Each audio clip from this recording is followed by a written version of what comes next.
The clinking of silverware against bone china was the only sound Alessandra Russo allowed herself to hear. Not the murmured conversations about hedge funds and summer homes in the Hamptons. Not the artificial laughter of women whose faces had been pulled tighter than violin strings. And certainly not the whispered gossip about the new waitress who kept her eyes down and her mouth shut.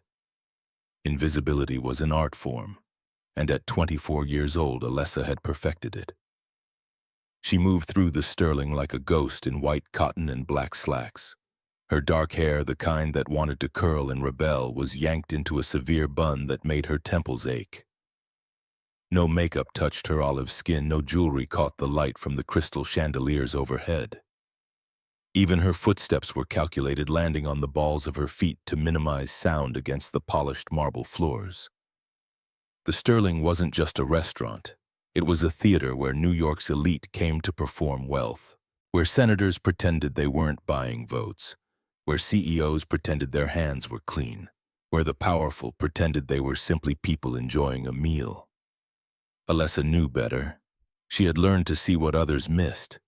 Her eyes, the color of strong espresso, tracked details that most people would never notice. Table 3. The man in the Armani suit. His Rolex was a fake, not a good fake either. The weight was wrong. He kept adjusting it, uncomfortable with how light it sat on his wrist. Financial trouble, probably. Hiding it from his wife, definitely. The way she kept glancing at his hands, suspicious, told Alessa everything. Table 7. The blonde woman with the tennis bracelet. Real diamonds, but blood diamonds. Conflict stones from somewhere they shouldn't be. The cut was pre-Kimberly process, meaning they'd been pulled from a vault, sold quietly to pay debts or fund something the government shouldn't know about. On the far wall between the windows overlooking Madison Avenue hung what the owner claimed was a Monet. Water lilies, naturally. Except the brush strokes in the lower left corner were wrong, too controlled, too precise. Monet's cataracts made his late work loose, almost abstract. This was painted by someone with perfect vision trying to imitate failing sight. A forgery. A good one, but still a lie. Alessa saw all of it, cataloged it, said nothing. Because 6 months ago she had been someone different. Someone who stood in front of a doctoral committee at Columbia University defending a thesis on Bourbon Dynasty art patronage from 1735 to 1861. Someone whose hands didn't shake when she held expensive wine bottles. Someone whose father could still speak his name. The phone call had come during the final week of her thesis defense preparations. Mount Sinai Hospital. Your father. Massive stroke. Come immediately. She'd run from the library, her notes on the Tears of Syracuse necklace still open on the desk, her future still intact. By the time she reached the emergency room, Vittorio Russo's future had been erased, the left side of his body paralyzed, his speech stolen, his eyes the only part of him that still worked, filled with a terror that Alessa couldn't understand. Not then. The hospital bills came next, then came the medication costs. Then came the choice between her PhD and her father's life. It wasn't really a choice at all. So Alessandra Russo, doctoral candidate in art history and antiquities, became Alessa the waitress, the girl who poured wine and cleared plates and made herself invisible, the girl who visited her father every morning before her shift, watching him struggle to communicate something urgent with those terrified eyes. The girl who owed Mount Sinai Hospital exactly $240,000 with interest compounding daily like a tumor. The sterling silver coffee pot in her hands weighed 3 pounds. She knew because she'd weighed one once out of curiosity on the kitchen scale. Proof that her mind still needed facts, still craved precision even when her life had been reduced to survival. Sterling, the floor manager, materialized at her elbow. He was 50-something with the smell of desperation clinging to him like cheap cologne. His toupee sat slightly off-center tonight. She wondered if he knew. She wondered if anyone had the heart to tell him. Alessa. His voice was a hiss, the way people talk when they're trying to sound threatening but are actually terrified themselves. Table 4 is opening up. Her spine stiffened. Table 4, the corner booth. The table they only opened for people who mattered. People who scared Sterling enough that he'd been checking his reflection in the espresso machine every 10 minutes for the past hour. Big spender. Sterling continued, his fingers wrapping around her wrist. Not hard enough to bruise, but hard enough to communicate. Very important. You speak some Italian, right? Your grandmother or something? My grandmother taught me Sicilian, Alessa corrected quietly. Same thing. Sterling waved his hand dismissively. Men like him always thought languages were interchangeable. Just pour the wine and vanish. Do not speak unless spoken to. Do not make eye contact unless absolutely necessary. Do not under any circumstances drop anything, spill anything, or draw attention to yourself. Are we clear? Crystal. If you embarrass me tonight, Alessa, I swear to God you'll be on the street by midnight, and good luck finding another restaurant job after I'm done making calls. She nodded. Because what else could she do? The rent on her studio apartment in Queens was 3 months overdue. Her father's medication cost $800 a week. Her phone had 17 missed calls from collection agencies. She needed this job the way a drowning person needs air. Sterling released her wrist and smoothed down his suit jacket, trying to project confidence he didn't possess. Table 4, 8 p.m. Be ready. At 8:12 p.m., the atmosphere inside the Sterling changed. It was subtle at first, a shift in air pressure like the moment before a thunderstorm. The hedge fund managers stopped talking mid-sentence. The socialites' laughter died in their throats. Even the kitchen noise seemed to quiet, as if the building itself was holding its breath. The heavy oak doors at the entrance swung open. 4 men entered first, large men with shoulders that stretched their suit jackets and eyes that swept the room with military precision. They weren't bodyguards in the traditional sense. They were hunters, predators evaluating threats, calculating angles, marking exits. Then he walked in. Dominic Caruso didn't walk so much as occupy space. At 6'3", he moved with the kind of confidence that came from never having been told no. His suit was midnight blue Brioni, tailored so perfectly it looked like it had been sewn directly onto his body. Dark hair shot through with silver at the temples despite his 32 years. A jawline that could cut glass, and eyes the color of a storm over the Atlantic. Beautiful and dangerous in equal measure. But it was his stillness that caught Alessa's attention. The way he paused just inside the doorway, his gaze sweeping the restaurant not with curiosity but with calculation. He was reading the room the way Alessa read art, looking for the fakes, the threats, the lies hidden behind expensive smiles. Behind him came a 5th man, shorter, older, British by the cut of his suit and the nervous energy radiating from him like heat. Marcus Webb. Alessa recognized him from the society pages, an art dealer, the kind who specialized in private sales to people who didn't ask too many questions about provenance. Sterling rushed forward, his toupee threatening to slide completely off. "Mr. Caruso, such an honor. Your table is ready. May I take your coat? Can I offer you a drink while you review the menu? We have a spectacular Barolo from..." Dominic. Caruso held up one hand. Sterling stopped talking immediately. The silence was so complete Alessa could hear her own heartbeat. "The corner booth," Dominic said. His voice was a low baritone, smooth as aged whiskey and just as likely to burn going down. "We're not here for dinner, Sterling. We're here for business. Send someone who speaks Italian, someone discreet, and bring a bottle of the 1982 Chateau Margaux. We'll need a decanter." Sterling's face went through several shades of pale. The 1982 Margaux. $5,000 a bottle. He turned, scanning the dining room, and his eyes landed on Alessa. She wanted to disappear. She wanted to be anywhere else. But Sterling was already gesturing frantically, and the collection agencies were already circling, and her father was already dying by degrees in a hospital bed. So Alessandra Russo picked up the decanter and the most expensive bottle of wine the Sterling kept in its cellar, and she walked toward table 4. The corner booth offered a view of the entire restaurant. Dominic Caruso sat with his back to the wall, a position that allowed him to see every entrance, every exit, every potential threat. His 4 bodyguards had positioned themselves at strategic points throughout the dining room. Not obvious, but there. Marcus Webb sat across from Dominic, sweating despite the aggressive air conditioning. He had a leather portfolio in front of him, the kind that held important documents. Or documents pretending to be important. Alessa approached with the careful steps of someone walking across ice. Her hands, usually steady, wanted to shake. She forced them still. "Good evening, gentlemen." Her voice came out softer than she intended.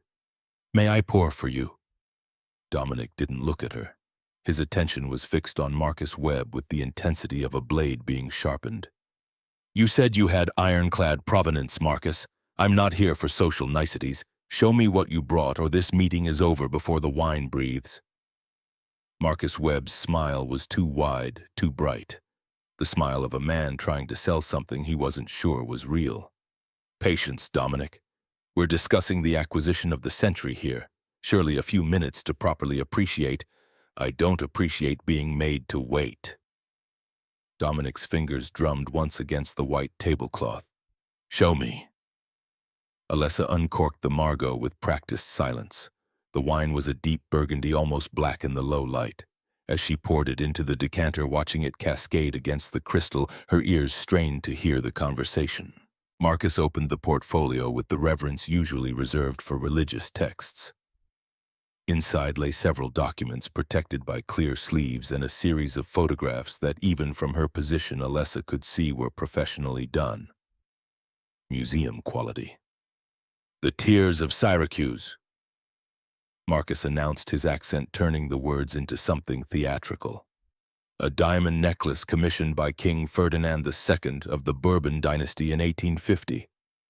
A wedding gift for his daughter Maria Cristina, lost to history after the Italian unification, believed to be destroyed or dismantled until now." He slid a photograph across the table. Alessa couldn't see it clearly from where she stood, but she saw Dominic's jaw tighten almost imperceptibly. "How did you acquire this?" Dominic's voice had dropped even lower, which somehow made it more threatening. "A private collector. Very private. Someone who understood that certain pieces of history belong in the hands of those who can truly appreciate their significance." Marcus was hitting his stride now, confident in his pitch. "The authentication package is complete. Letters from the curator of the Palermo Museum. Chemical analysis of the diamonds confirming their period appropriate. Provenance documentation dating back to the unification of Italy." Dominic picked up his wine glass, swirled it once, but didn't drink. "And the price? $150 million. Non-negotiable." The number hung in the air like a guillotine blade. Alessa's hands continued to pour with mechanical precision even as her mind reeled. $150 million, more money than she could conceptualize, enough to save her father 1,000 times over. "I have a buyer in Dubai." Marcus continued, sensing hesitation.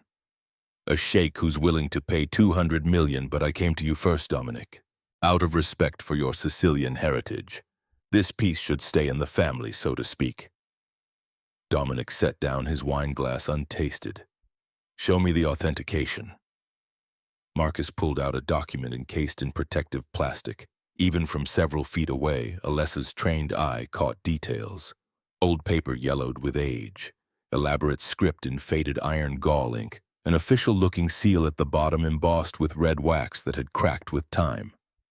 She finished pouring the wine and should have walked away, should have retreated to the kitchen and let these men conduct their business, should have worried about her rent and her father's medications and the collection agencies.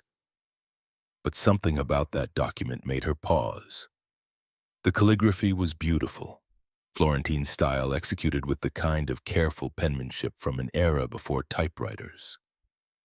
The seal at the bottom was ornate, embossed with what looked like a royal crest. Everything about it screamed authenticity, except Alessa's eyes caught the date at the top of the letter. April 15th, 1861. April 15th, 1861. And below it, in elaborate script, the phrase Regno d'Italia. Kingdom of Italy. Her breath caught in her throat. The seal at the bottom wasn't from the Kingdom of Italy. It was a Bourbon seal. The Giglio Borbonico, the Bourbon lily rendered in exquisite detail. The same symbol she'd spent 8 months researching for Chapter 3 of her thesis. She'd traced its appearance through centuries of Neapolitan art and documentation. She knew every curve, every petal, every historical context in which it had been used. And no curator in April of 1861 would have used both together. Because in April of 1861, the Kingdom of Italy had just been proclaimed 3 weeks earlier. The Bourbons were the enemy. They'd fought against unification, against Garibaldi, against everything the new kingdom represented. Using a Bourbon seal on a document acknowledging the Regno d'Italia would have been treason. High treason. The curator would have been arrested, tried, and executed within days. It was impossible, historically impossible, which meant the document was a forgery, a good one, an excellent one even. But a forgery nonetheless. Alessa stood frozen, the empty wine bottle still in her hands. She watched Dominic Caruso reach into his jacket and pull out a gold fountain pen. Watched him uncap it with a soft click that sounded like a gunshot in her ears. Watched the pen hover over a preliminary agreement that Marcus Webb had produced from the portfolio. $150 million. About to be exchanged for glass and lies. Her grandmother's voice echoed in her memory, speaking in the old Sicilian dialect from Prizzi. Usapiri è l'arma più assassina piccirida. Quando sai chiddu che l'altri un sanno tu teni u putiri di salvari o distruggiri. Knowledge is the deadliest weapon, little girl. When you know what others don't, you hold the power to save or destroy. Alessa's hands were shaking now. Really shaking.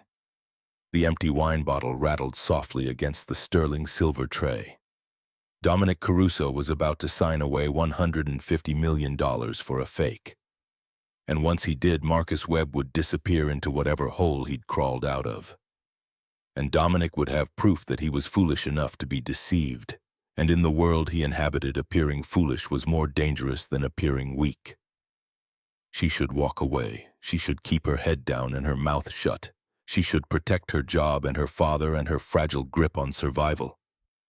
But Alessandra Russo had been trained to see what others missed, to spot the forgeries hiding behind elaborate stories, to recognize when history was being rewritten by people who thought no one would notice. And she couldn't watch a lie win, not even to save herself. "Don't sign it." The words escaped her mouth in a whisper so quiet she wasn't sure she'd actually spoken them, but the pen stopped moving. Dominic Caruso's hand froze above the paper. Marcus Webb's eyes went wide. The 4 bodyguards turned their attention toward her like gun turrets locking onto a target. Sterling, watching from across the dining room, looked like he was about to have a heart attack. Slowly, with the deliberate movement of a predator deciding whether to strike, Dominic Caruso turned his head. His storm gray eyes met Alessa's for the first time. The world narrowed to that gaze, cold, calculating, absolutely lethal. "What did you say?" His voice was so soft it was almost gentle. Almost. Alessa's throat had gone dry. Her heart was slamming against her ribs hard enough to hurt, but she'd already jumped off the cliff. There was no climbing back up. "I said don't sign it." Her voice was stronger this time, though it still shook. "It's fake." The silence that fell over table 4 spread like a plague through the entire restaurant. Conversations at other tables died. Forks stopped moving. Even the kitchen seemed to go quiet, as if the building itself was holding its breath to hear what would happen next. Marcus Webb found his voice first. "I beg your pardon?" His British accent sharpened into something cutting. "Dominic, your staff is incredibly rude. This is completely inappropriate." "Quiet." Dominic didn't raise his voice. He didn't need to. The single word carried enough weight to crush skulls. Sterling was rushing over now, his toupee finally completing its slow slide toward oblivion. "Mr. Caruso, I am so deeply sorry. Alessa, go to the kitchen immediately. You're fired. Get your things and stay where you are." Dominic still hadn't taken his eyes off Alessa. "Sterling, if you say one more word, I'll buy this restaurant and fire you myself. Do we have an understanding?" Sterling made a sound like a stepped-on mouse and backed away. Dominic turned his chair fully toward Alessa. The movement was fluid, casual, but it put her at the center of his complete attention. She felt pinned by it like a butterfly under glass. "You're the waitress?" he asked. "Yes, sir."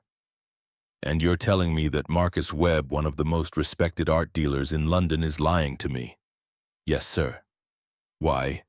This was it, the moment where she either saved herself or destroyed herself.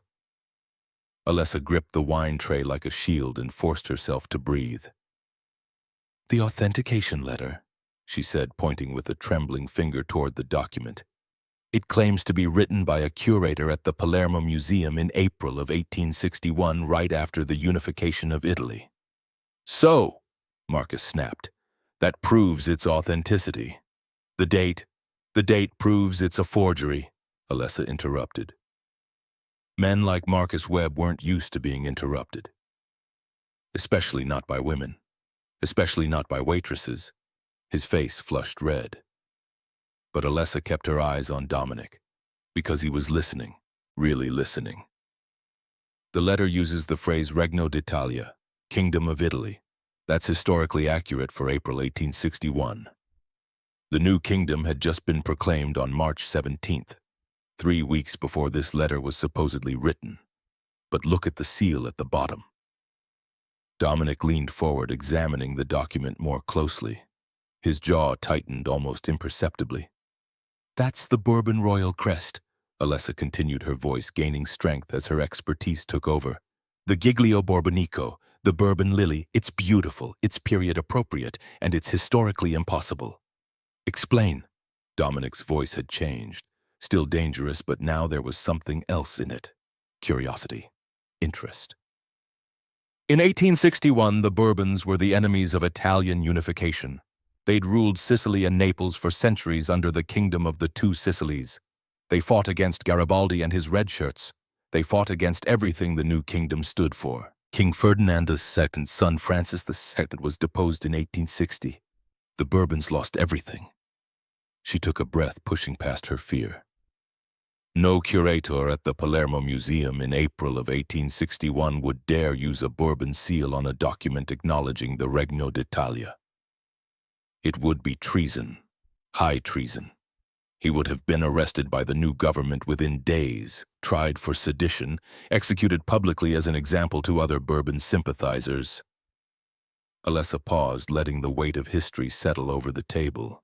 It's like writing a letter praising George Washington in July 1776 and sealing it with the British royal crest. The symbolism is historically incompatible. Whoever forged this document was brilliant. They studied the calligraphy. They aged the paper correctly. They got the chemical composition of the ink right. But they made one mistake. One single mistake. They assumed no one would know enough history to catch the contradiction. Dominic Caruso studied the document for a long moment. Then he looked at Marcus Webb. The art dealer had gone from red to pale in the space of 30 seconds. "She's a waitress," Marcus sputtered. "She probably read something on Wikipedia. This is absurd. I have experts. I have documentation. She's right about the seal." Dominic's voice cut through Marcus's panic like a scalpel. "I studied Sicilian history. Not as deeply as she apparently has. But I know the Bourbons fought against us. I know they were considered traitors to the new Italy. And I know my grandfather would spit on the ground at the mention of their name." He set down his pen and leaned back in his chair, his eyes never leaving Marcus's face. "The tears of Syracuse were real," Alessa added quietly. "I wrote a research paper on them for my doctoral thesis at Columbia." Chapter 3. Bourbon Dynasty Patronage and the Symbolic Economy of Royal Jewelry, 1735 to 1861. But the necklace's history ends in 1902. "What happened in 1902? Dominic asked. The last Bourbon prince with any claim to the throne, Adriano di Quattrocchi, had accumulated massive gambling debts. The kind that get people killed. He dismantled the Tears of Syracuse and sold the individual diamonds to pay off his creditors. Some went to Cartier in Paris, some to Van Cleef in Arpels. The necklace as a complete piece doesn't exist anymore, Mr. Caruso. What you're being shown is glass and a very good story." Marcus Webb stood up abruptly, his chair scraping against the floor with a sound like fingernails on a chalkboard. "I will not be insulted by this. Is outrageous, Dominic. You can't possibly believe—" "Sit down, Marcus." It wasn't a request. Marcus sat. Dominic picked up the photograph of the necklace and studied it with new eyes. Then he slid it back across the table with deliberate slowness. "You tried to steal $150 million from me," he said. His voice was eerily calm. "And you thought you could do it because you assumed I was just a thug with a checkbook, a criminal pretending to be cultured. You didn't think I'd have someone smart enough to spot the lie." "She's lying." Marcus's voice had climbed into near hysteria. "She doesn't know what she's talking about. I have buyers, I have provenance, I have—" He reached for the portfolio, scrambling to gather his documents. But Dominic's hand shot out, clamping down on Marcus's wrist with enough force that the British man gasped in pain. "You have 30 seconds to get out of my restaurant before I let my men explain proper business etiquette." Dominic released Marcus's wrist and gestured to the 4 bodyguards who had materialized around the table. "And Marcus, if I ever hear your name again in any context, in any city, on any continent, I'll assume you're stupid enough to come back. And I don't give second chances to thieves." Marcus Webb grabbed his portfolio and ran. Actually ran stumbling over his own feet in his haste to reach the exit. The heavy oak doors slammed behind him with a finality that echoed through the stunned restaurant. For a long moment, nobody moved. Then Dominic Caruso turned his attention back to Alessa. She was still standing there holding the wine tray, her knees threatening to give out. She'd just torpedoed a $150 million deal. She'd just humiliated a powerful art dealer in front of witnesses. She'd just spoken out of turn to a man who made people disappear. Sterling was going to kill her, if she lived long enough to be fired. Dominic studied her face with an intensity that made her want to look away. But she'd already committed. Looking away now would be worse than speaking up had been. "You studied art history," he said, not a question, a statement. "At Columbia, PhD candidate in art history and antiquities. I dropped out 6 months ago when my father had a stroke. I was 3 weeks from defending my dissertation. And now you pour wine. And now I pour wine. What's your name?" "Alessandra Russo. People call me Alessa." Something flickered in Dominic's eyes when she said her last name. Recognition, maybe, or calculation, but it was gone too fast for her to be sure. He reached into his jacket and pulled out his wallet. Alessa's heart sank. He was going to tip her. Thank her for saving him money and then send her on her way. She'd still be fired. She'd still be drowning in debt. She'd still be... Dominic pulled out a business card and wrote something on the back. Then he stood towering over her and tucked the card into the pocket of her apron. "You speak the old dialect," he said softly. "Real Sicilian. Not the garbage they teach in schools or play in movies. When you told me not to sign, you muttered something under your breath first, before you spoke English. You said, 'Chistu e fausu.' This is fake." Alessa's eyes widened. She hadn't realized she'd said it aloud. The words had come automatically in her grandmother's voice in the language she'd been raised, speaking before she knew English existed. "My grandmother," Alessa whispered. "She raised me until I was 7. She only spoke Sicilian at home." The old dialect from Prizzi, Dominic finished. His expression had changed. Not much, just a tightening around his eyes. But Alessa had spent 6 months learning to read micro-expressions in wealthy people's faces. She knew when something important had just been revealed. "Prizzi," she confirmed. "How did you know?" "Because Prizzi is a stronghold, a town of old blood and older loyalty. Only certain families speak that specific variation of the dialect. And those families..." He paused. "Let's just say they understand the value of keeping secrets." He pulled his suit jacket from the back of his chair and draped it over her shoulders. It smelled of sandalwood and gunpowder and something else she couldn't identify. Something expensive and dangerous. "You just saved me from losing $150 million, Dominic said. "And you proved you have courage. That's a rare combination, Miss Russo." Alessa's voice came out as a whisper. "I was just doing what was right. In my experience, very few people do what's right when it costs them something.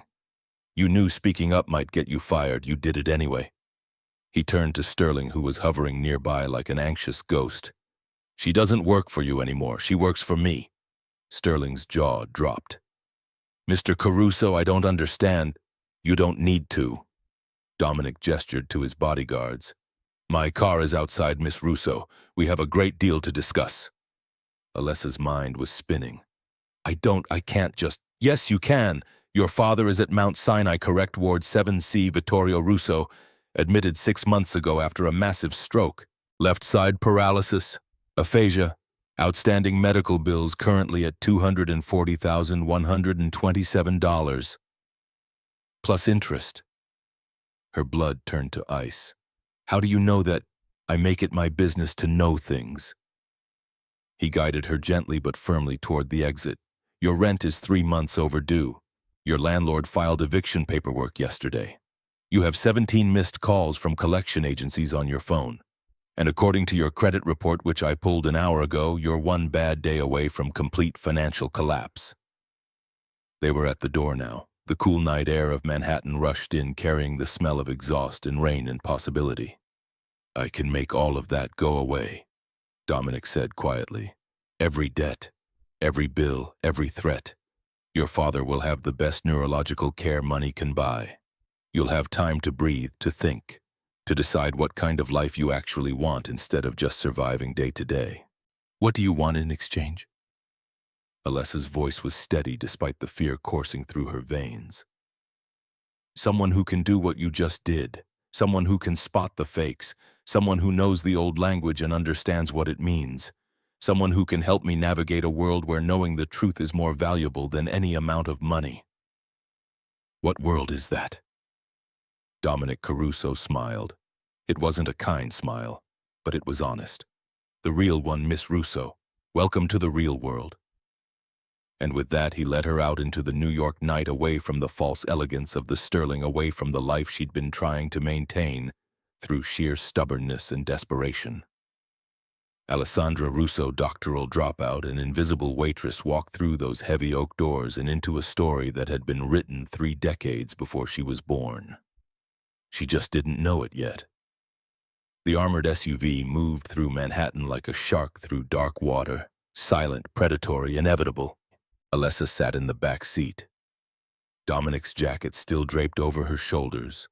Her hands twisted together in her lap, the leather interior smelled of money and violence in equal measure. Through the tinted windows, the city lights blurred into streams of gold and red, as if New York itself was bleeding. Dominic was on his phone, speaking rapid Italian to someone on the other end. Not the textbook Italian they taught at universities. This was something older, harsher. The language of men who settled disputes without lawyers or courts. Every few seconds his eyes would flick toward her, assessing, calculating. She was a variable in an equation he was still working out. The 3 bodyguards in the front and passenger seats said nothing. But Alessa could feel their attention like heat on her skin. They were wondering the same thing she was wondering. What had she just agreed to? The SUV pulled into an underground garage beneath a building that pierced the Manhattan skyline like a needle. Caruso Tower, 53 floors of steel and glass and secrets. The elevator that carried them upward moved so smoothly that Alessa couldn't feel the motion.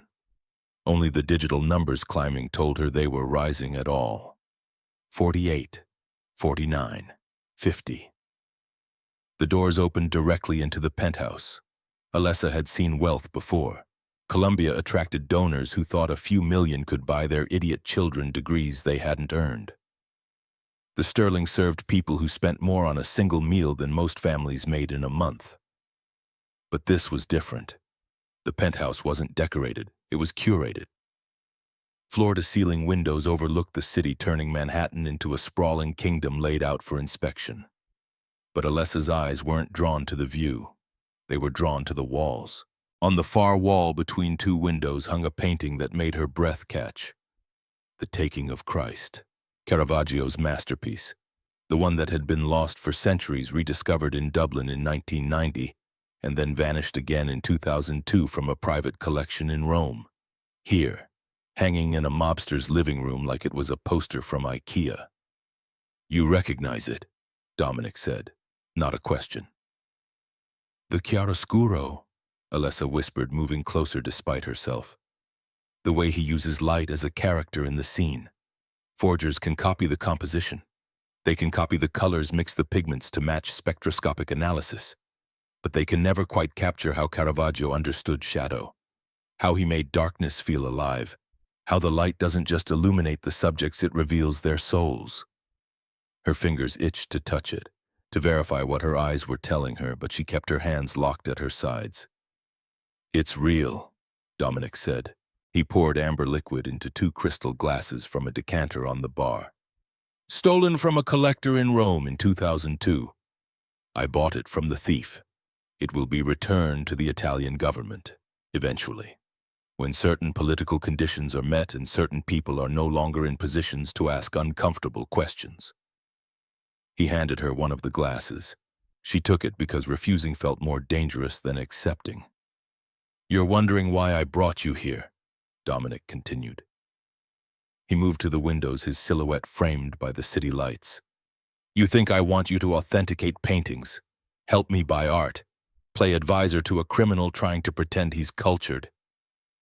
Alessa sipped the brandy. It burned beautifully going down. "Isn't that what this is?" "No." He turned back to face her. "Marcus Webb didn't try to sell me a fake necklace because he thought I was stupid.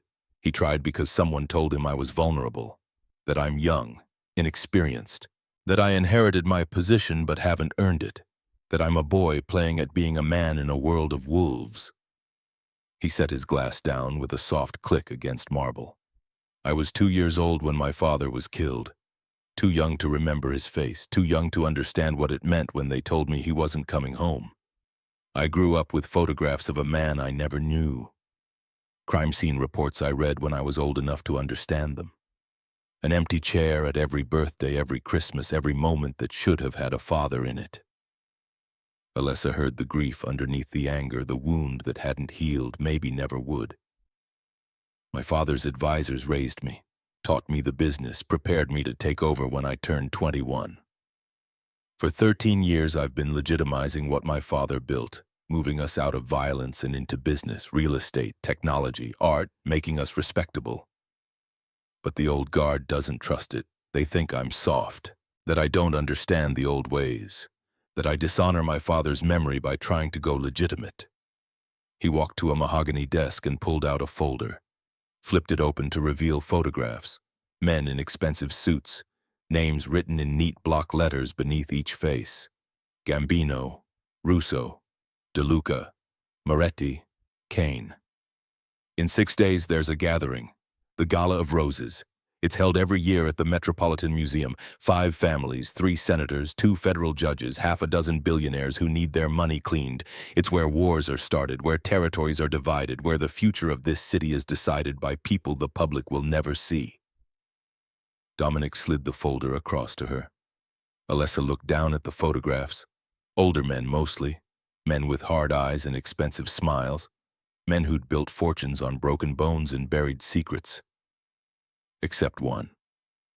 "This is Vincent Kane," Dominic said, tapping the photo of a blond man with a smile that didn't reach his eyes. 38 years old, Harvard Business School class of 2010. Returned to New York the same year when his father died. He's not old school muscle, he's a strategist. He uses legal warfare, financial manipulation, elaborate forgeries to discredit his enemies. Alessa studied the photograph. Vincent Kane looked like he belonged on a magazine cover, not in a room with men who broke bones for a living. "Marcus Webb worked for him," she said. "Yes." Dominic's jaw tightened. "Tonight wasn't about money, it was reconnaissance. Kane wanted to see if I'm smart enough to spot a fake. If I'd signed that agreement, bought that glass necklace, he'd have proof that I'm incompetent, that I don't understand art or history or the symbols that matter to the old families. He'd take that proof to the gala and use it to turn the others against me. Convince them I'm not worthy of my father's legacy." Alessa closed the folder. "What do you need from me? At the gala, gifts will be exchanged. Every gift carries meaning. A painting of a ship means alliance. A painting of a storm means war. A Renaissance portrait means respect. A modern abstract means contempt. Toasts will be made in dialects most people don't even know exist. Old Sicilian, Neapolitan, Calabrese, languages that carry centuries of feuds and loyalties.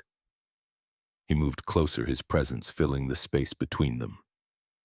I need someone who can watch the room, who can tell me when someone presents a painting whether it's real or fake, who can hear a conversation in Old Sicilian and translate not just the words but the intention behind them, who can spot when someone is lying through a smile.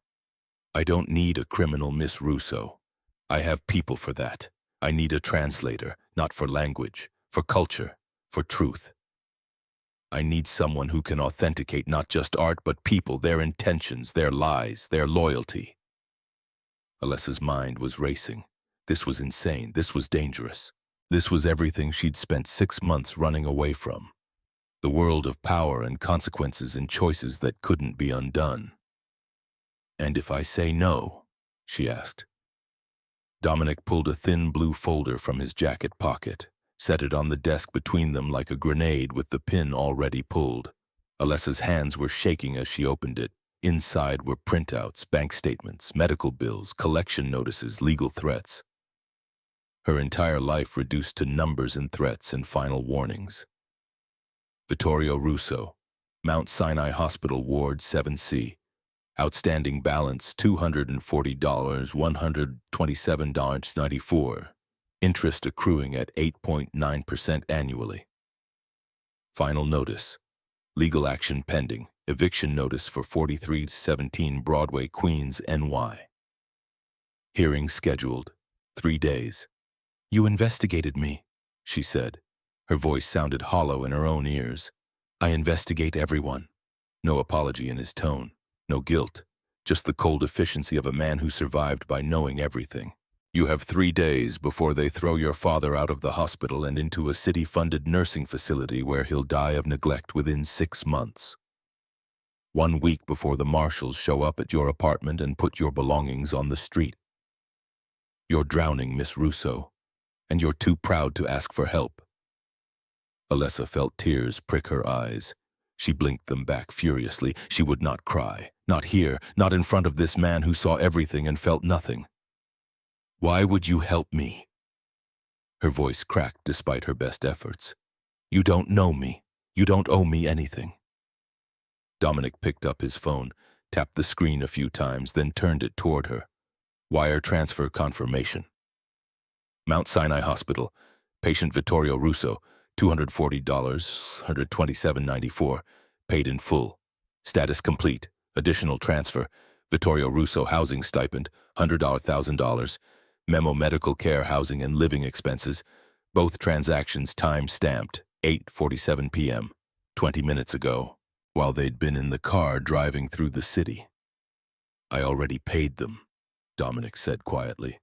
"Your father is being moved to a private neurological suite as we speak. Dr. Harrison Webb is the best stroke specialist in the Northeast. He'll examine your father first thing tomorrow morning. Physical therapy, speech therapy, whatever it takes." The tears came now, hot and fast and impossible to stop. Alessa pressed her palms against her eyes, trying to force them back, but they kept coming. Great shuddering sobs that shook her whole body, 6 months of fear and exhaustion and desperation breaking through the dam she'd built to keep herself functioning. "Why?" The word came out broken. "Why would you? Because you saved me $150 million tonight." Dominic's voice was firm but not unkind. "Because you spoke the truth when it would have been easier and safer to stay silent. Because you know the old language that only certain families speak. Because in my world, debts of honor must be paid, and you, Alessandra Russo, are owed a debt." He set a box of tissues on the desk. Alessa grabbed several, pressing them against her face, trying to collect herself, trying to remember how to breathe. "I'm offering you a contract," Dominic continued. 1 month. Help me survive the Gala of Roses. After that, you walk away debt-free. Your father will have the best care money can buy for the rest of his life. Your apartment is paid for a year. You can go back to Columbia if you want, finish your PhD, live whatever life you choose." He paused, letting the offer sink in. Or, he said, you stay. See if you like this world. See if you're good at it. See if using your mind to solve real problems is more satisfying than writing papers only 12 academics will ever read. I think you'll be very good at it, Miss Russo. I think you've been preparing for this your entire life without knowing it. Alessa lowered the tissues. Her face felt swollen and hot, but her mind was starting to work again, cutting through the emotion to see the shape of what he was offering. It wasn't just money. It was a choice. A real choice, not the false choices poverty forced on people. She could take this offer, use it, save her father, and then leave. Return to her books and her research and her safe, small life in academia. Or she could step into the fire and see if she burned. See if the skills her grandmother and father had taught her, observation language, authentication, reading truth through lies, were meant for something bigger than spotting fake Monets on restaurant walls. 1 month, she heard herself say. I'll give you 1 month. Dominic extended his hand. When she took it, his grip was warm and firm and absolutely certain. Welcome to the real world, Alessandra Russo. Your education begins tomorrow. The transformation began at 7:30 the next morning. Not a makeover. That word was too gentle, too feminine, too trivial for what happened over the next 6 days. This was boot camp disguised as education.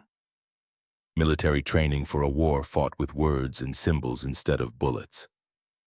Alessa woke in the guest suite that was larger than her entire Queen's apartment. The closet alone could have housed a family of 4. When she emerged at 7:20, she found Dominic already in the breakfast room, dressed in a charcoal suit, reading a newspaper that had been printed at 4 a.m. Exclusive, expensive, full of stories that would never make it to the public press. Sleep well? He asked without looking up, like someone being chased by wolves. Good, that means you're taking this seriously. He folded the newspaper and gestured to the chair across from him. We have 6 days until the gala. That's not enough time to teach you everything, but it's enough to teach you how to survive. For the next 5 days, Alessa's world became a classroom where failure meant death. The 5 families Dominic's study was war room. Photographs covered one wall like a crime board, family trees drawn in red marker, territory maps marked with colored pins, revenue streams documented in neat columns. The 5 families aren't like in the movies, Dominic began. We don't run around shooting people in broad daylight. That's messy, inefficient, draws attention. The modern organization is a business, legitimate on the surface, illegitimate in its foundations. He pointed to the first photograph. An older man, silver-haired with eyes like flint. Carlo Gambino, 67 years old, construction and unions.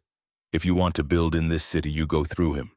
His eldest son, Marco, is being groomed to take over. But Marco is weak, gambles too much, talks too much, sleeps with too many women. When Carlo dies, that family will fracture into civil war. Another photograph, a heavy-set man with calculating eyes. Antonio Russo, waste management and ports. He controls what comes in and out of New York Harbor. Legitimate shipping manifests. But if you need something moved quietly, weapons, drugs, money, art, you pay Antonio's fee and ask no questions. He's smart, careful, willing to modernize, but only on his terms. Vincent DeLuca, the Moretti family, each one a piece of the city's invisible architecture, each bound by rules written in blood decades before Alessa was born, and then Kane. Vincent Kane's father, Sean, died in 2010, Dominic said. His voice had gone flat, empty. Officially, it was a heart attack, sat down for dinner, clutched his chest, dead before the ambulance arrived. But there's no such thing as natural death in our world. Sean Kane was 53, in perfect health. Someone wanted him dead. Who? Alessa asked. That's complicated. Dominic pulled out another photograph. Old, faded, taken in Sicily in the early 90s. In 1995, there was an event we call the Night of Long Knives. Sean Kane's organization attempted to eliminate the Caruso family completely. A coordinated strike. Multiple targets meant to be a total wipeout. He paused, his jaw tight. I was 2 years old. My father was killed in the first wave, shot in a restaurant in Palermo. But someone warned us. Someone who had access to the Kane family's plans. My father got me out of Sicily before he died. Saved my life. The attack failed because of that warning. The Kane family was exposed, weakened, and 15 years later Sean Kane died of a convenient heart attack. Payback, Alessa said. Justice, Dominic corrected. In our world, debts must be paid, even if it takes decades. Day 2, the language of gifts. Dominic's art collection became a textbook. At the gala, gifts are weapons, he explained. Every painting, every sculpture, every artifact carries meaning. You need to learn to read them. He pulled out a Venetian landscape, ships in a harbor painted in the 16th century. If someone presents this to me, what does it mean? Alessa studied the painting. The ships were leaving harbor, sails full. Alliance, partnership, were sailing together toward prosperity. Good. And this, a seascape. Dark clouds, storm-tossed waves, ships breaking apart. War, Alessa said, or a warning. The partnership will end badly. They spent hours on this. A Renaissance portrait meant respect. A medieval icon meant old-world loyalty. A modern abstract meant contempt. A blank canvas meant a declaration of war so profound that even violence would be an improvement. Day 3. The dialects. Sicilian isn't just one language, Dominic explained. Every region has its own dialect, every town its own variations. At the gala, people will speak in code. They'll switch languages mid-sentence to exclude listeners. Your job is to understand all of it. He played recordings. Old men speaking in dialects so thick that even Alessa, raised by her Sicilian grandmother, struggled to follow. Prizzi, Palermo, Corleone, Trapani, each one subtly different, each carrying messages within messages. When someone says the weather is changing, what do they mean? Depends on the dialect, Alessa answered. In Prizzi dialect, it means a shift in power. Someone is about to make a move. And in Palermitano, it means someone is about to die. Dominic nodded, satisfied. Context is everything. Tone, body language. Who's listening? At the gala, you'll be my ears. You'll hear things I can't, catch meanings I'd miss. Day 4. Reading people. Forget the art, Dominic said on the 4th day. Art can be authenticated in a lab. People can't. You need to learn to read them in real time. He brought in members of his organization, had them tell stories, some true, some false. Alessa's job was to spot the lies. She learned that liars touch their faces, that people telling the truth maintain eye contact without effort, that nervous laughter means deception, that hands clasped too tightly means fear, that men who speak too formally are hiding something, that women who smile too much are the most dangerous. By the end of the day, she could read a room like a book, could spot the alliances and the tensions and the unspoken threats, could see who had power and who was pretending, could identify the predators and the prey. Day 5, the hospital visit. On the 5th day, Dominic drove Alessa to Mount Sinai. The difference was staggering. Vittorio had been moved from a crowded ward to a private suite overlooking the East River. Real windows, natural light, equipment that hummed efficiently instead of wheezing. A physical therapist working with him on basic movements. A speech therapist helping him form words. Papa! Alessa rushed to his bedside, taking his good hand. They said you're doing better. That you might regain some speech. That's good, right? Vittorio's hand clamped down on hers. Hard. Harder than someone recovering from a stroke should be able to manage. His eyes locked on hers with desperate intensity. Then he saw Dominic standing in the doorway. And something changed in his face. Not surprise, not confusion, but recognition. Papa, Alessa said slowly. Do you know him? Vittorio's grip tightened until it hurt. His mouth worked, trying to form words. The stroke had stolen his speech, but not his urgency. Sounds came out. Fragments. Nothing that made sense. Until one word. Slurred. Desperate. Caruso. The room went very quiet. Yes, Dominic said. He moved closer, standing at the foot of the bed. It's been a long time, Roberto. Or do you prefer Vittorio now? I'm never sure which name you answer to anymore. Roberto, the name Alessa had never heard. A name that didn't exist in any document, any photograph, any memory she possessed. You knew, Alessa said. Her voice sounded distant in her own ears. When I told you my name, when I said my grandmother was from Prizzi, you knew who I was. I suspected, Dominic corrected. The surname Russo is common enough, but when you spoke Prizzi dialect, that specific variation I knew. Only certain families speak it, families connected to my organization. I had my investigators confirm it 3 days ago. Alessa felt like the floor was dissolving beneath her feet. What else didn't you tell me? That your father wasn't just any member of my family's organization. Dominic's eyes never left Vittorio's face. He was the conciliary, the advisor, the man who held all the secrets, the keeper of the books, the only person my father trusted completely. He pulled a chair over and sat down, casual, as if they were discussing the weather instead of demolishing Alessa's entire understanding of her life. In 1995, someone warned us about the Kane family's attack, someone who had access to information they shouldn't have had. My father got me out of Sicily before the attack, saved my life. He didn't save his own, but he knew he was going to die, and he made sure I would survive to carry on the family legacy. Dominic leaned forward.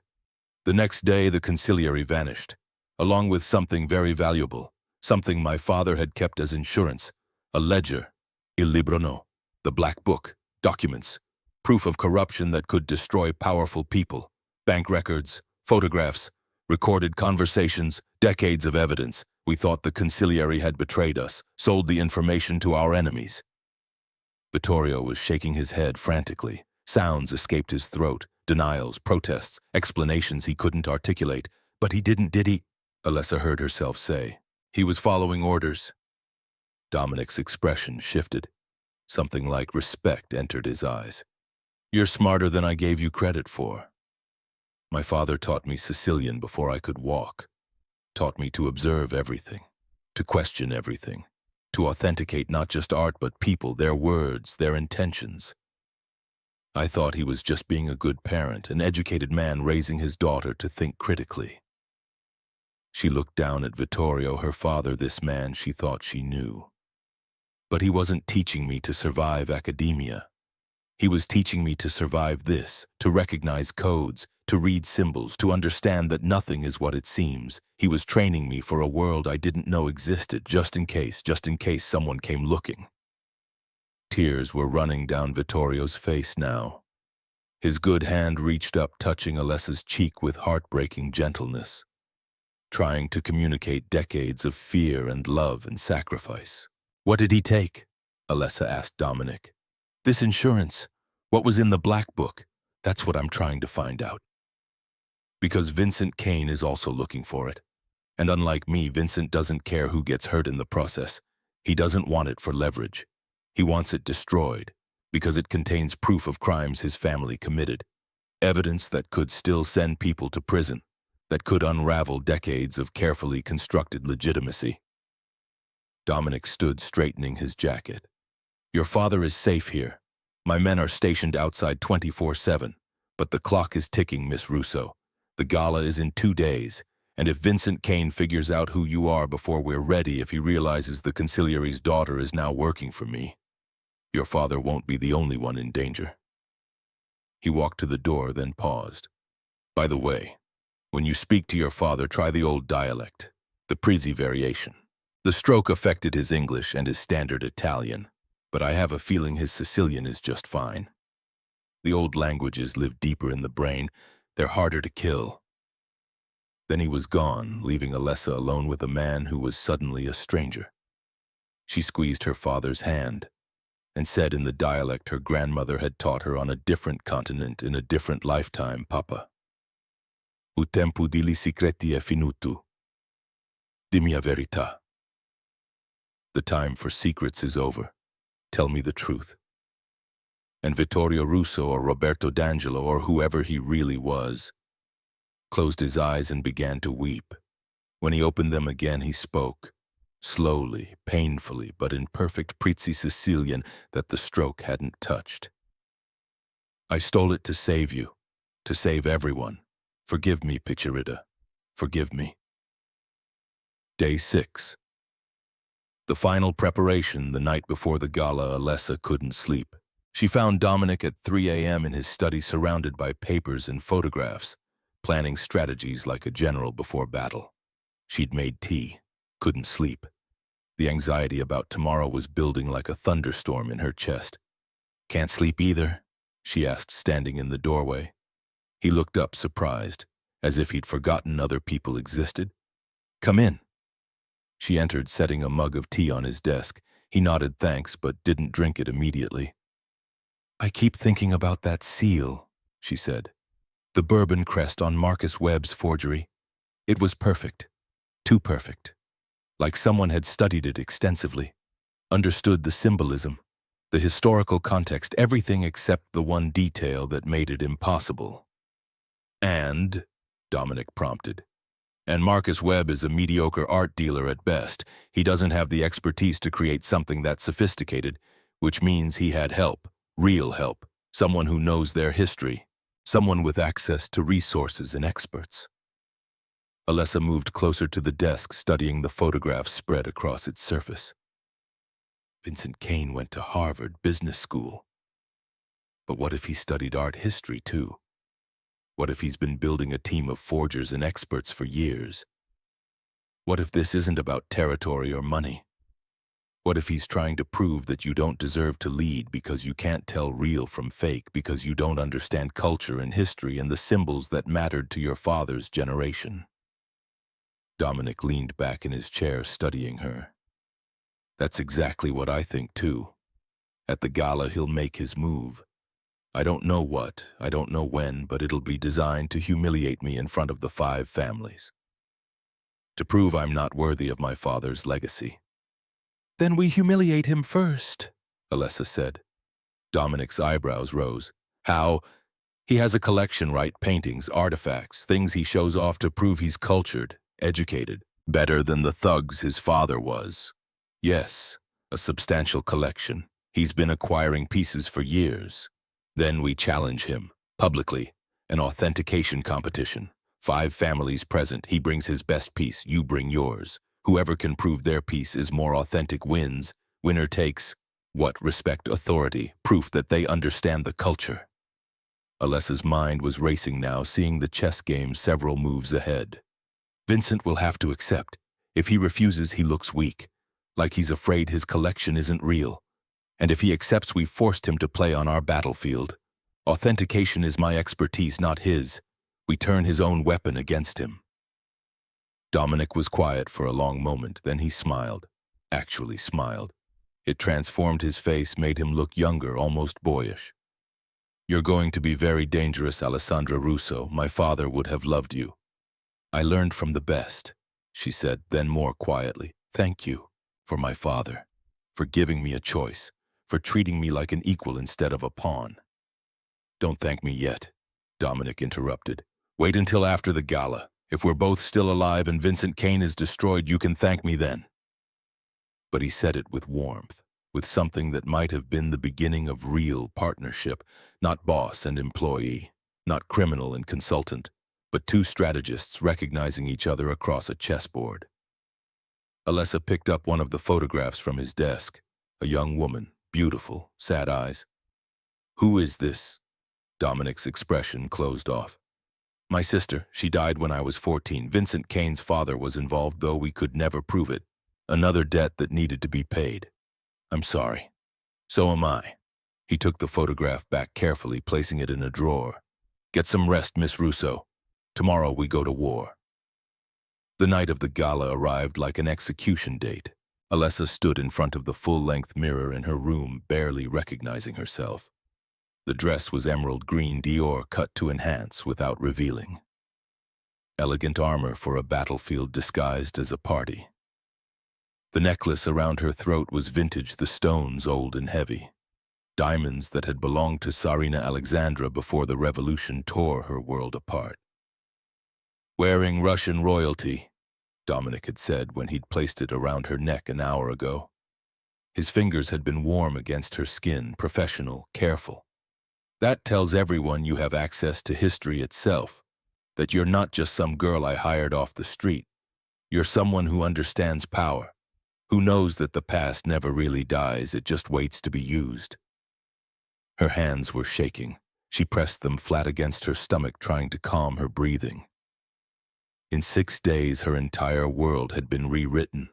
6 days ago, she'd been a waitress drowning in debt. Now she was walking into a room of criminals and politicians wearing a dead empress's diamonds, preparing to wage war with art history. A knock at the door. "Car's here," Dominic called. She took one last look in the mirror. The woman staring back was a stranger. Elegant, composed, dangerous, ready. Alessa opened the door. Dominic was waiting in a tuxedo that had been tailored to within an inch of its life. He looked like he'd stepped out of a different era, old Hollywood, when men were dangerous and women were smart and the world ran on codes that nobody spoke aloud but everyone understood. "You ready?" he asked. "No." "Good. Neither am I. Let's go anyway." The Metropolitan Museum had been transformed. The Great Hall glittered with lights and money and power concentrated in a space that usually held tourists and school children. 200 people who controlled the fate of New York City gathered under one roof. Senators rubbed elbows with hedge fund managers. Judges laughed with men whose crimes they'd later have to adjudicate. The thin line between legitimate and illegitimate power had dissolved entirely. Alessa felt every eye turn toward them as they entered. The whispers started immediately. Who is she? Where did she come from? Why is Caruso bringing an unknown woman to the most important night of the year? Is she a girlfriend? A wife? A prop? Let them wonder, Alessa thought. Let them underestimate me. Every great strategist knows that appearing weak when you're strong is the oldest trick in the book. Dominic's hand was firm against the small of her back. "Breathe," he whispered. "You look like a queen, act like one." "I feel like a fraud," she whispered back. "In this room, everyone is a fraud. You're just prettier than most of them." Despite everything, she almost laughed. They moved through the crowd, Dominic greeting people with the ease of someone who'd been born into this world.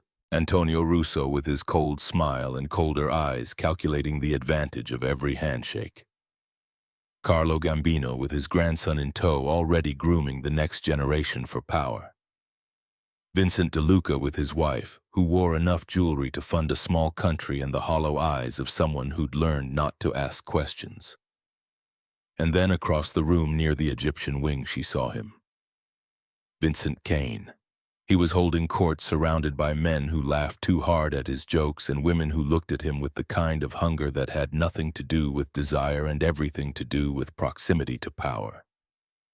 Blonde, handsome, dressed in a tuxedo that screamed Savile Row, he looked like a senator or a CEO. Not a man who'd ordered Marcus Webb to commit fraud, not a man whose father had tried to murder a 2-year-old Chi. When his eyes met Alessa's across the crowded hall, something cold slithered down her spine. He knew. Somehow he knew exactly who she was. "Dominic!" Vincent's voice carried across the hall. Warm, friendly, absolutely false. "So good to see you. I heard you had some excitement at the Sterling last week." Something about a fake necklace, how embarrassing for everyone involved. Dominic's hand tightened on Alessa's back just for a second. A warning. "Vincent, you're looking well. Business must be good. Business is always good when you know how to spot opportunities and avoid pitfalls." Vincent's smile widened as he approached. "And who is this stunning creature? I don't believe we've been introduced." "Alessandra Russo," Dominic said. His voice had gone carefully neutral. "My cultural consultant." "Consultant?" Vincent's eyes traveled over Alessa in a way that made her want to shower. Slow. Assessing. Not sexual. Territorial. Like she was a piece on a board he was trying to understand. How fascinating. What sort of consulting to cultural authentication? Alessa said, finding her voice, making it strong. I help Mr. Caruso navigate the complexities of art acquisition and historical verification, ensuring that what appears to be valuable actually is. Ah, Colombia, isn't it? Vincent tilted his head. I heard you were quite the scholar before you left. PhD candidate, art history, Bourbon Dynasty patronage, I believe. Such a shame about your father's stroke. Medical debt is a terrible thing. I hope you found some way to manage it. The threat was barely veiled. He knew everything. Her school, her thesis topic, her father's condition, her financial desperation. He'd done his research just as thoroughly as Dominic had. Before Alessa could respond, Vincent snapped his fingers. A waiter appeared carrying a tray with 3 glasses of dark red wine. The liquid looked almost black in the museum's carefully calibrated lighting. A gift, Vincent announced, loud enough for nearby conversations to pause. From my private vineyard in Tuscany, Vino de Apate 9990, a legendary vintage, to celebrate new alliances and old traditions. He presented the tray with elaborate flourish, holding up the bottle so the label was clearly visible, making sure everyone could see the generosity, the culture, the sophistication. Alessa's training kicked in automatically. Her eyes went to the label, Vino de Apache, 1990, and her blood turned to ice. She knew that name, had read about it in a wine authentication paper during her second year at Columbia. Professor Chen's seminar on fraud detection in luxury markets. Vino de Apache, 1990, had been recalled in 1993. A fermentation issue had caused bottles to explode spontaneously. Dangerous, potentially deadly. No serious collector would ever serve it. The entire vintage had been destroyed, unless someone had acquired bottles before the recall, emptied them, refilled them with something else, used the authentic vintage bottle as a container for what the waiter was wearing white gloves, standard for handling expensive wine. But his hands were trembling. Not the normal nervousness of serving powerful people. Real fear. The kind that comes from knowing you're participating in something that could get you killed. Dominic reached for a glass. Vincent watched with predatory interest, a hunter watching prey approach the trap. The entire group around them had gone quiet, sensing drama. Wait. The word escaped Alessa's mouth before she could think. I believe this vintage has corked. Every eye in the immediate area turned to her. Impossible, Vincent said, but his smile had tightened. This bottle cost $10,000. I've kept it in climate-controlled storage for years. Then someone gave you a bad bottle. Alessa stepped forward, her training overriding her fear. She picked up the glass Dominic had been reaching for, brought it to her nose. Not cork, not wine going bad. Something else. Chemical. Sharp underneath the grape and alcohol scent, the faint trace of bitter almond masked by other compounds. And something else, something that made her eyes water slightly. Cyanide, or ricin, or something modern and designer that would stop a heart before anyone could call for help. Mixed with other chemicals to disguise the scent, sophisticated, expensive, the kind of poison that required a chemistry degree to produce. It smells like vinegar, Alessa said, wrinkling her nose in theatrical disgust. Surely you wouldn't insult Mr. Caruso by serving him spoiled wine, Mr. Kane. That would be unfortunate. Bad luck, even. In Sicilian tradition, accepting spoiled wine at a toast is considered an omen of betrayal. She tilted her hand just slightly. The wine spilled across the white marble floor and hissed. The liquid bubbled violently where it hit the stone. Chemical reaction, acid, or something that broke down organic matter on contact. The marble actually began to pit slightly, the surface etching before their eyes. The silence that fell was absolute. 200 conversations dying simultaneously as people turned to stare at the spreading pool of wine that was eating through museum-quality marble. Vincent Kane's mask slipped for just a fraction of a second, long enough for Alessa to see the cold rage underneath, long enough to know that she'd just stopped a murder in front of the entire New York underworld, long enough to understand that she'd made herself a target. "How clumsy of me," Alessa said sweetly. "I'm so sorry.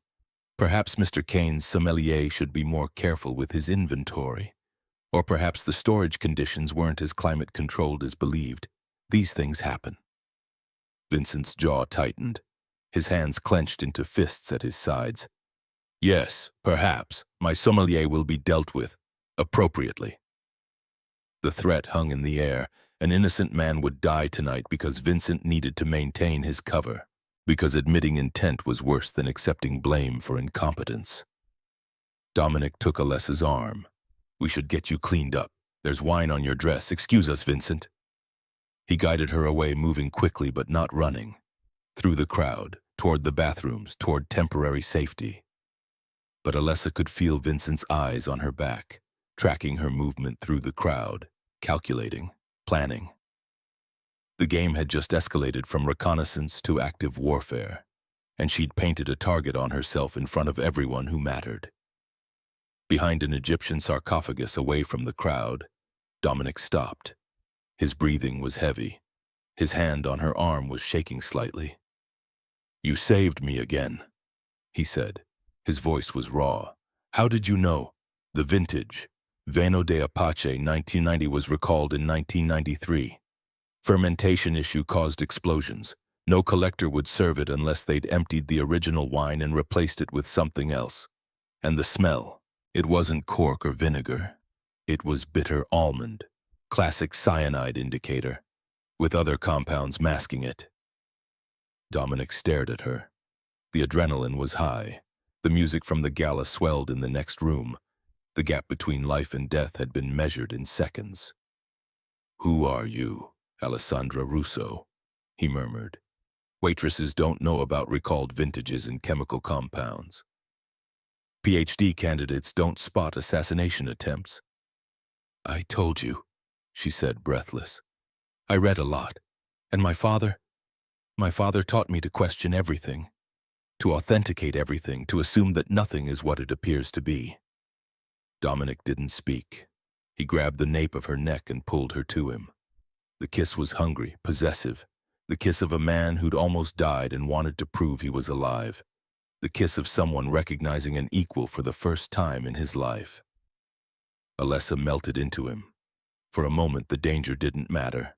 The Mafia didn't matter. There was only the heat of his body and the desperate way he held her, like she was the only solid thing in a world that had just tried to kill him. When they pulled apart, Dominic rested his forehead against hers, both of them breathing hard. "We have to leave," he said. "Vincent tried to poison me in front of 200 witnesses. He's desperate now. He missed. He won't miss twice. He'll try to hit us on the way out, in the parking garage, on the street. He has to clean up this failure immediately or he looks weak." "Then what do we do?" Alessa asked. "We run, and then we fight back." They didn't take the limo. Dominic led her through the museum's service corridors past confused security guards who knew better than to stop Dominic Caruso. Out through the loading dock, into a back alley where a gray sedan was waiting. Not the armored SUV. Something anonymous, forgettable. The kind of car that could disappear into New York traffic without anyone remembering it existed. "Get in," he ordered.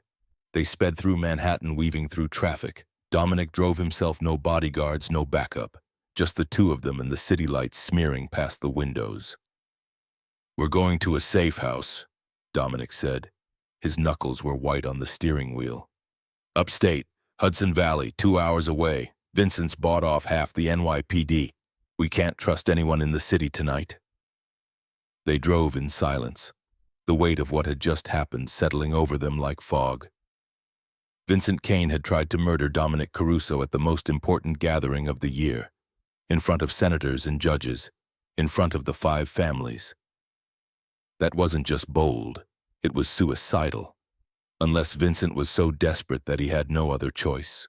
Unless he knew something they didn't.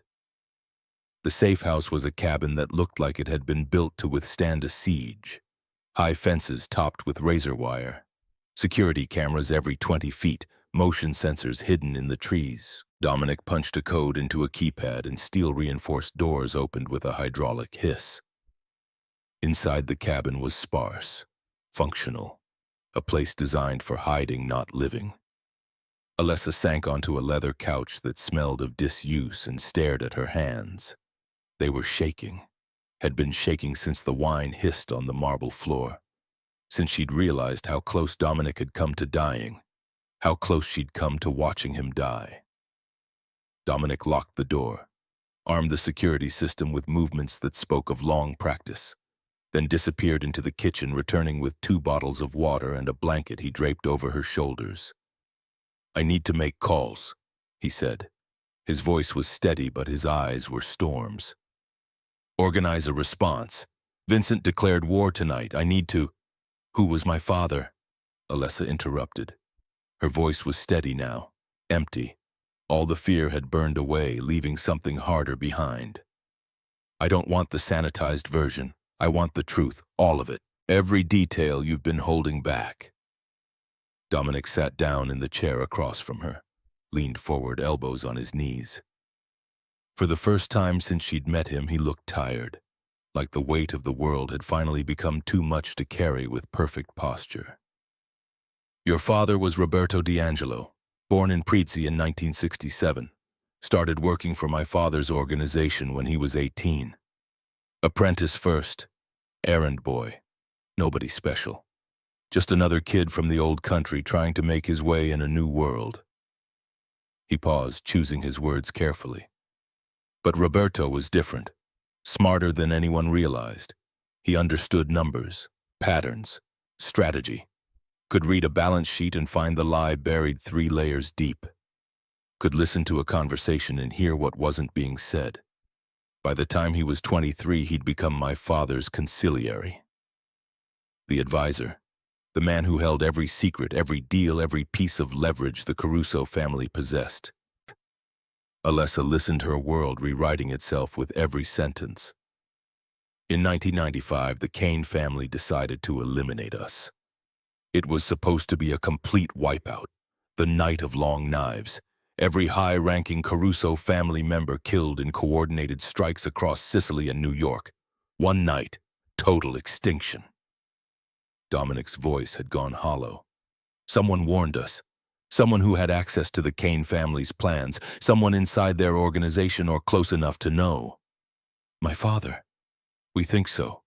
But we've never been sure." The warning came through an intermediary, anonymous, but accurate enough that my father knew it was real. He got me out of Sicily. I was 2 years old.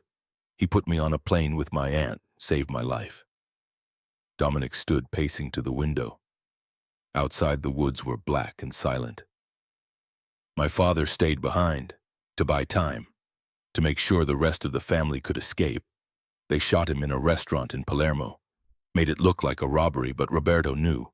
He knew what was coming, and he disappeared the next day, vanished completely, along with something my father had kept as insurance. "The Black Book," Alessa said. "Il Librono. 30 years of documentation. Every payoff the Kane family made to judges, senators, police captains. Every crime, every dirty deal, bank records, photographs, recorded conversations. Proof that could destroy them. Proof that could send dozens of people to prison, including some very powerful people who are still in office today." Dominic turned back to face her. "For years we thought Roberto had betrayed us, stolen the book to sell to our enemies, but he didn't. He was protecting it, keeping it safe, following the last order my father ever gave him." "How do you know?" "Because if he'd sold it, Vincent Kane wouldn't still be looking for it 30 years later." Dominic's phone buzzed. He glanced at the screen and his face went white. Actually white. The color draining so fast it looked like someone had pulled a plug. "What?" Alessa stood alarmed. "What is it?" He turned the phone toward her. A video message. No sender. Just a file labeled, "Watch Me." Dominic pressed play. The screen showed a warehouse. Concrete floors, metal walls, industrial lighting that cast harsh shadows. And in the center, sitting in a wheelchair with hospital blankets over his legs, was Vittorio Russo. Her father. Bruised. terrified but alive, still alive. Vincent Kane stepped into frame, smiled at the camera like he was filming a birthday greeting. "Hello, Alessandra, or should I call you by your real name, Alessandra D'Angelo, daughter of Roberto, daughter of the consigliere, the man who stole my family's future and hid like a coward for 30 years. Alessa's legs gave out. She sat down hard on the couch, staring at the screen. "Your father has something that belongs to me. The Black Book. The proof that my father was a criminal. That I'm a criminal. That 3 senators, 2 federal judges, and half the NYPD are criminals. That this entire city is built on lies and blood and compromises that would horrify the people who think they're being protected by law and order." Vincent crouched down next to Vittorio, his hand resting almost gently on the old man's shoulder. A mockery of comfort. "You have 2 hours to bring it to me. The warehouse is at Pier 47 Hudson River. Come alone, Alessandra, just you. Or I finish what I started in 2004, and this time I'll make sure I have the right person." The video ended, but not before Alessa saw her father's eyes, terrified, apologetic, trying to communicate something she couldn't understand. 2004, the year her mother had died, the car accident that wasn't an accident. Alessa looked up at Dominic. "He killed her. Vincent Kane killed my mother." "Yes." No hesitation, no comfort, just the brutal efficiency of truth. "You were 3 years old. Vincent was 17, helping his father with dirty work. They thought your father was in the car, hit it with a truck at an intersection, made it look like an accident, realized too late they'd killed your mother instead. By then it was too late to take it back." The room spun. Alessa pressed her palms against her eyes, trying to hold herself together, trying not to shatter into 1,000 pieces that could never be put back together. 21 years. She'd spent 21 years believing her mother died in a random accident. Bad luck. Wrong place, wrong time. But it had been murder. Deliberate. Calculated. An assassination attempt that killed the wrong person. And her father had known, had carried that knowledge for 21 years, had looked at his daughter every day knowing that the woman he loved had died because of choices he'd made, because of secrets he'd kept. "I have to go," she heard herself say. "He has my father. I have to—" "It's a trap," Dominic said flatly. "He doesn't want the book. He wants you, both of you, dead. So there are no witnesses left. So the only person who knows where the book is buried dies without telling anyone." "Then what do we do?" Dominic looked at her, really looked at her, and in his eyes she saw not a mob boss making calculations, but a man who'd lost his father at 2 years old, who'd spent his entire life trying to avenge a murder he couldn't even remember, who understood that some debts could only be paid in blood. "We give him what he wants," Dominic said, "but not what he expects." They spent 90 minutes preparing, not with weapons, with knowledge. Alessa pulled out her phone and called up every photo she'd ever taken of the ugly painting that had hung in their Queens apartment for 20 years. The Fountain of Arethusa in Syracuse, the eyesore her father had refused to throw away even when they could barely afford food, the painting that now made terrible, heartbreaking sense. She loaded the photos onto Dominic's laptop and pulled up a UV filter analysis app she'd used in her Columbia research. The same software museums used to detect hidden signatures in pentimenti. The changes artists made during creation. Slowly, painstakingly, she analyzed every inch of the digital image. And there, hidden in the stars above the fountain, numbers painted in UV-reactive ink, invisible to the naked eye, visible only to someone who knew to look. But they weren't coordinates to a physical location. They were dates and codes, written in an ancient Sicilian numbering system that most modern Italians didn't even know existed. 15.8/995. Alessa read aloud. August 15th, 1995. "The day after my father died," Dominic said quietly. "The day your father disappeared."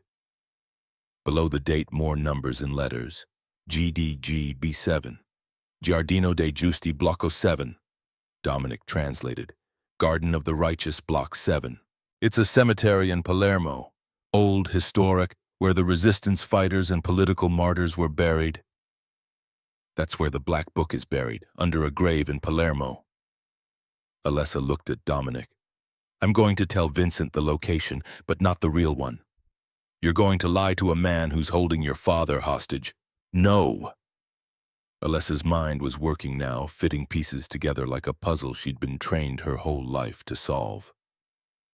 I'm going to give him enough truth that he believes me. Make it convincing. Make it real. And then I'm going to make him confess. She held up a small device no bigger than a button. FBI-grade recording equipment that Dominic kept for situations like this. Vincent Kane is desperate. He tried to poison you in public because he's losing. Because the other families are turning against him, because legitimacy is failing and he needs to prove he's still dangerous, still relevant, still worthy of respect. Alessa's hands were steady now. All the fear had burned away, refined into something diamond hard. Men like Vincent can't resist bragging. If I go in there scared, begging for my father's life, asking him why he's doing this, he'll tell me. He'll want me to know how clever he is, how he's been planning this for years, how he killed my mother and got away with it, how he's going to destroy the evidence and rewrite history. And you'll record it all. And I'll record it all. Legal evidence.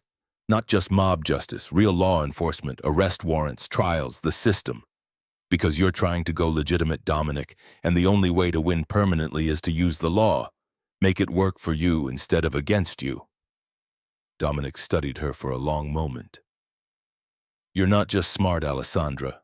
You're dangerous, and I mean that as the highest compliment I can give. I learned from my father.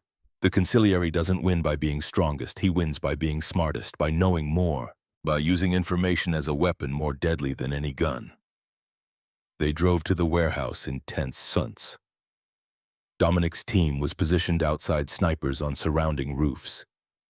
Exit routes mapped backup plans for the backup plans. But Alessa would go in alone, had to go in alone, or Vincent would know it was a trap. She stepped out of the car at 11:47 p.m., 13 minutes before Vincent's deadline. Lucky 13, her grandmother used to say, the number of transformation, of death and rebirth. The warehouse was exactly as it had appeared in the video. Massive, empty, echoing with the sound of her footsteps in expensive heels on concrete as she walked inside. Vittorio was still in the wheelchair 30 feet from the door. His eyes widened when he saw her. He tried to shake his head, tried to warn her away with every ounce of strength he possessed, but it was too late. She was already inside. Floodlights blazed on, blinding her. Alessa threw up a hand to shield her eyes, squinting against the sudden brightness. Brava! Vincent's voice echoed through the cavernous space. The scholar returns, the clever little waitress who thinks she can play in a world of wolves. I wasn't sure you'd come. I thought maybe you'd run, hide like your father did. He stepped out of the shadows, flanked by 6 men with guns. Not regular thugs. These were professionals.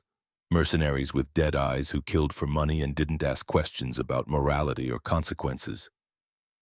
Let my father go, Alessa said.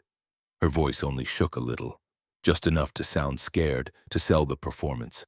I'll tell you where the book is, just let him go, please. I don't think so. Vincent walked closer, circling her like a shark testing prey. First you tell me. Then maybe I let you both die quickly instead of slowly. Maybe I even make it painless, though I don't think you deserve painless after what you did tonight. Embarrassing me at the gala, making me look foolish in front of everyone who matters. Alessa forced herself to breathe, to be scared, to channel every ounce of fear and desperation into making this believable. I need to know why, she said. My mother, 2004. That was you. Why would you kill her? What did she ever do to you? Vincent's smile widened. Your father didn't tell you. Well, he couldn't, could he? Stroke tends to make communication difficult, makes people helpless, pathetic like him. He gestured dismissively toward Vittorio. Your mother was collateral damage, an accident, really. We weren't trying to kill her. Vincent shrugged like they were discussing a restaurant bill. I was 18, helping my father with an operation.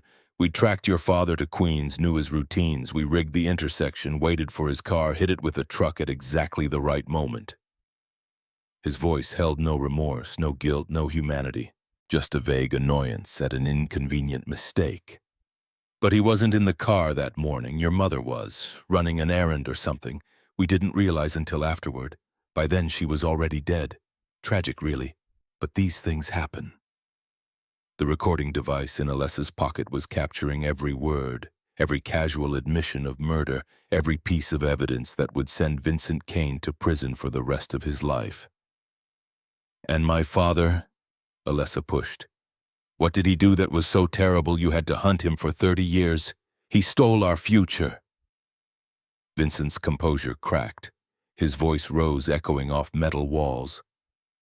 In 1995, my father planned the perfect attack, the Night of Long Knives. We would eliminate the Caruso family completely, take their territories, their businesses, their money, everything. It was brilliant, flawless, inevitable. He was pacing now, animated, caught up in the memory, but someone warned them, someone who had access to our plans, someone who betrayed us. We never found out who for certain, but we always suspected it was your father. And then the next day, Roberto D'Angelo disappeared, with the black book, with proof of every crime my family committed, every judge we owned, every cop on our payroll, 30 years of leverage, gone. And now you want it back, Alessa said, leading him, making him commit. No. Vincent stopped pacing. His eyes were bright with madness. Now I want it destroyed, and I want the only two people who know it exists dead, so the past stays buried, so my family's legacy stays intact, so I can finally stop looking over my shoulder, wondering when your coward father will decide to use that information. He raised his gun, pointing it at Alessa's chest. Professional grip, steady hand. He'd done this before. So, last chance, Alessandra? Where is it? Where's the black book? Alessa reached slowly into her pocket, pulled out a piece of paper with deliberately shaking hands, handed it to Vincent. He read it aloud. Giardino dei Giusti, Palermo, Blocco 7, grave of Maria Castellano, died 1994. He looked up. Your grandmother. Yes, my father buried it under her grave marker, hidden in plain sight. No one would think to look there. No one would disturb a grave. Vincent studied the paper, studied her face, looking for the lie, searching for the deception. If you're lying, I'm not.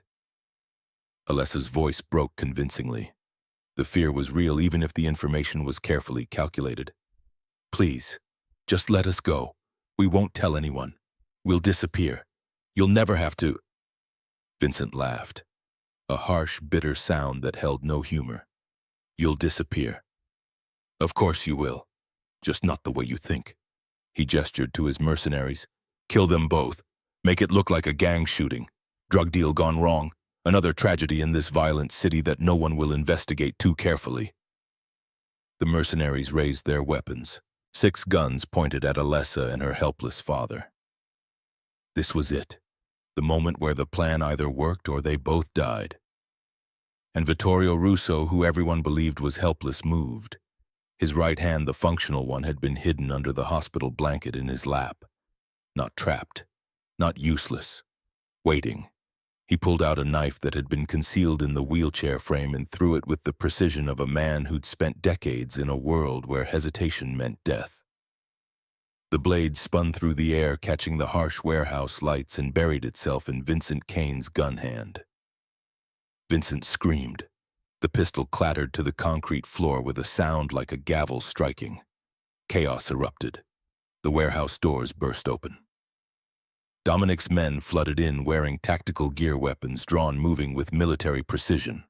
The mercenaries scattered, some firing, some running, none of them prepared for an organized assault by professionals who knew exactly what they were doing. But Vincent, bleeding and desperate, lunged for Alessa. Grabbed her as a shield before she could move. Pulled an antique dagger from his jacket, not a normal knife, something old and valuable and deadly. The kind of weapon a collector would carry to prove he was cultured even when committing murder. Nobody moves. Vincent screamed, the blade pressed against Alessa's throat, hard enough to draw blood. I walk out of here or she dies. I'll cut her throat right here. Back off, everyone, back off. Dominic appeared at the entrance, flanked by his men, automatic weapons aimed but not firing. Let her go, Vincent. It's over. We recorded everything, your confession to murdering her mother, conspiracy in the 1995 massacre, attempted murder at the gala. We have it all. Vincent's eyes went wild. You're lying. You have nothing. It's her word against mine. I have witnesses. I have lawyers. You have nothing, Alessa said. Her voice was calm, clear, no fear in it now, because she'd done what she came to do. Because the recording was complete. Because Vincent Kane had just destroyed himself with his own words. That dagger you're holding, it's Etruscan, 3rd century BC, part of a burial set discovered near Cerveteri in 1843. I can tell by the distinctive wave pattern in the bronze, by the weight distribution, by the way the metal feels against my skin. Vincent's grip tightened, confusion mixing with rage. So what, it's worth $2 million. What does that? So, bronze is beautiful but fragile, Alessa continued, her training overriding her fear, especially ancient ceremonial bronze. That dagger is 2,700 years old.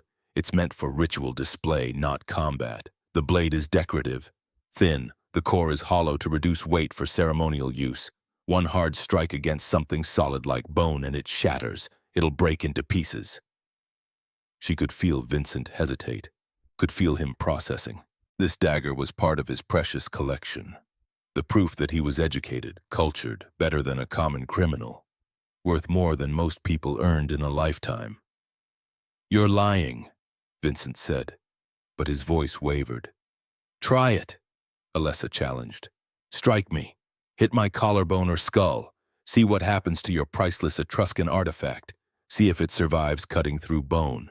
Or put it down and surrender, because either way, you lose. The split second of hesitation was all she needed.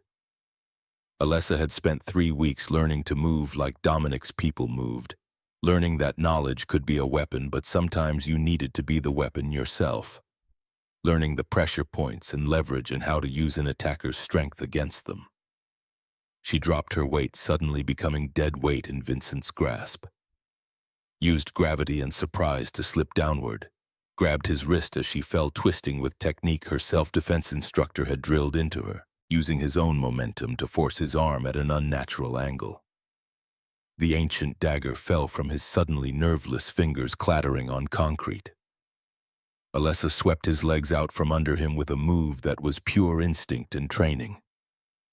Vincent hit the floor hard, the wind knocked out of him, stunned, and then Dominic's men were there. Swarming over Vincent Kane like professionals executing a practice takedown. Restraints, weapons secured. Miranda rights being read in voices that sounded almost bored with the routine. Sirens wailed outside, real sirens this time. Police, FBI, people Dominic had spent 13 years cultivating relationships with. The few honest cops and federal agents left in New York who actually cared about justice more than payoffs. Alessa crawled to her father. Vittorio was weeping, reaching for her with his good hand.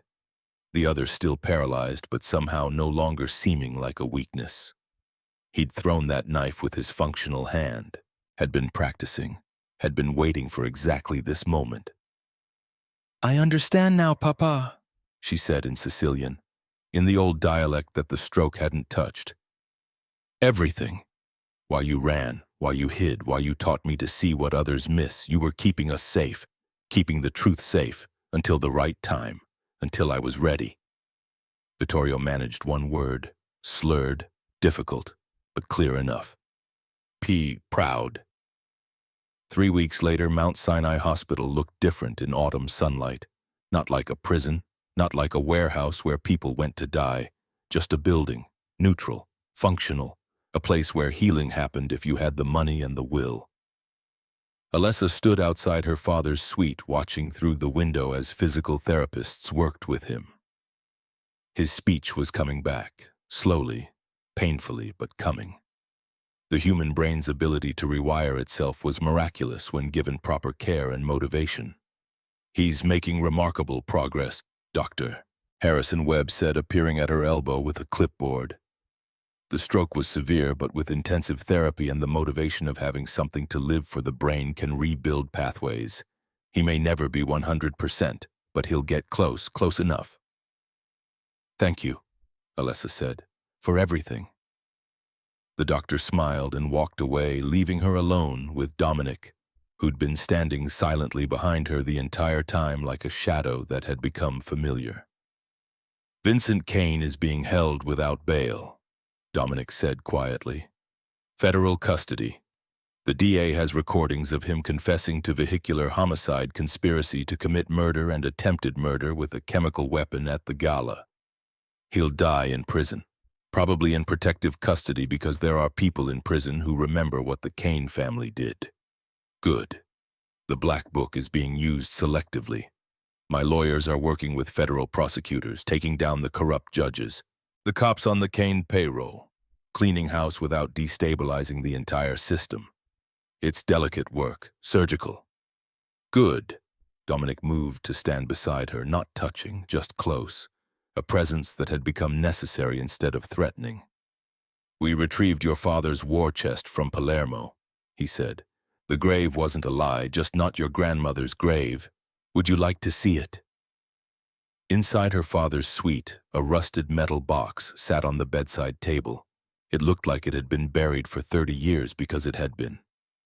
Dominic opened the latches with careful fingers. The hinges groaned in protest. Inside lay 3 things. First, the leather-bound ledger, Il Librono, the Black Book, exactly as described. Decades of crimes documented with accountant's precision. Second, wrapped in oil-stained cloth, something that made Alessa's breath catch. The Tears of Syracuse, the real one. She unwrapped it slowly, reverently, barely breathing. The diamonds caught the autumn light and threw rainbows across the hospital walls. The sapphires glowed with an inner fire that no forgery could ever replicate. It was breathtaking, impossible, a piece of history that was supposed to be lost forever. "But," Alessa stared at the necklace, "I told Marcus Webb this was dismantled in 1902. I wrote my thesis on it. Every source says—" "They do," Vittorio interrupted. His words came slowly but clearly. "Speech therapy was working miracles. Because Prince Adriano sold diamonds from replica, 1902. Dominic picked up the story. "Your father, Roberto D'Angelo, was working for my grandfather in Sicily in 1901. He heard through contacts that Prince Adriano planned to dismantle the Tears of Syracuse to pay gambling debts. So he stole it, replaced it with a convincing replica made by the best forgers in Sicily. The prince never knew. He dismantled the fake the next year, sold those diamonds to Cartier and Van Cleef." Alessa's mind reeled. "So the historical record is based on a forgery?" Dominic finished. "The real Tears of Syracuse has been hidden for over a century. First by my family as insurance, then by yours. This necklace is your mother's dowry, saved for you, hidden for you, protected through decades of danger." Alessa touched the stones with trembling fingers, tears blurring her vision. "All these years we were starving, living in that tiny apartment, eating instant noodles, and this was buried in Sicily. Safety," Vittorio struggled to say, each word an effort, a victory. "Money is noise. Silence is safety.